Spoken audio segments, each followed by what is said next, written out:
What's the deal with Harbaugh? What do you got for me on that?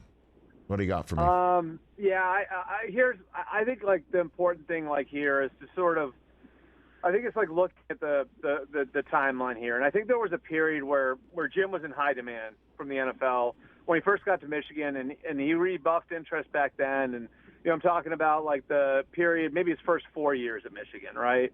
And then that interest leveled off, and I think by the time 2020 came along when he had to take the pay cut, like that option wasn't there for him.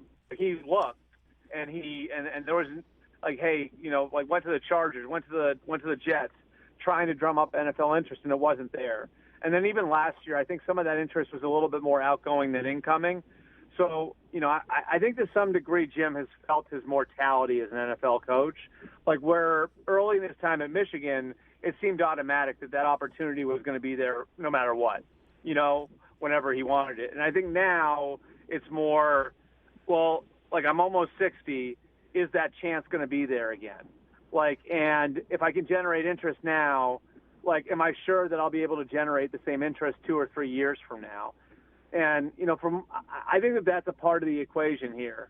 And so whether or not he goes, I don't know. But I do think for the first time in a few years, the interest from the NFL is incoming rather than outgoing. And I think that that's a factor here.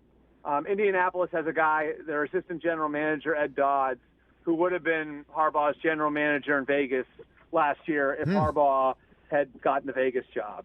Obviously Denver's got the connections through Stanford with Condoleezza Rice and Greg Penner, both being Stanford alums.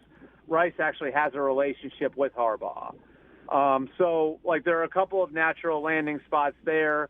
I think you look at those rosters, Carolina too, and you see some similarities and that there is some frontline talent on those rosters, and there's a need to get the quarterback position right, which is sort of what it was in San Francisco when he went there. And so you can see all of it.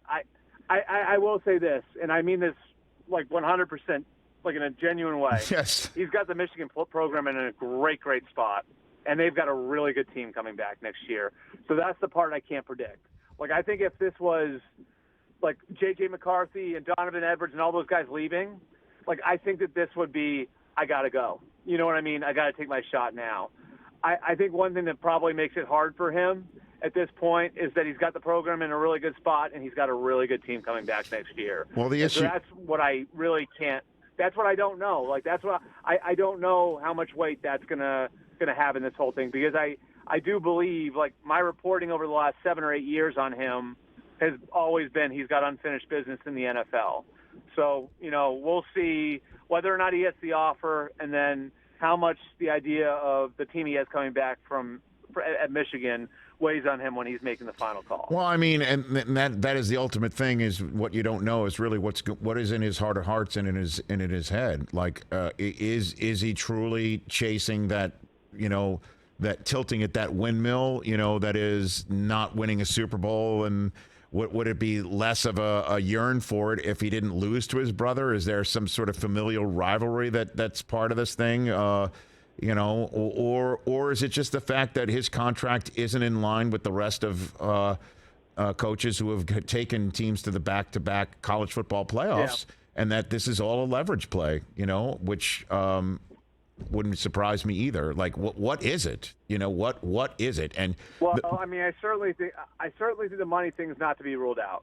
Like, I do know, like, there were things when he was in the pros where, like, compensation was a factor. You know what I mean? Like, and so, like, is it possible that, like, he does feel like, hey, put it this way, if your employer forced you to take a pay cut, like, right, to stay on, you probably wouldn't be inclined to do them any favors from a financial standpoint going forward, right? Mm-hmm. Like, I think that's just being a human being.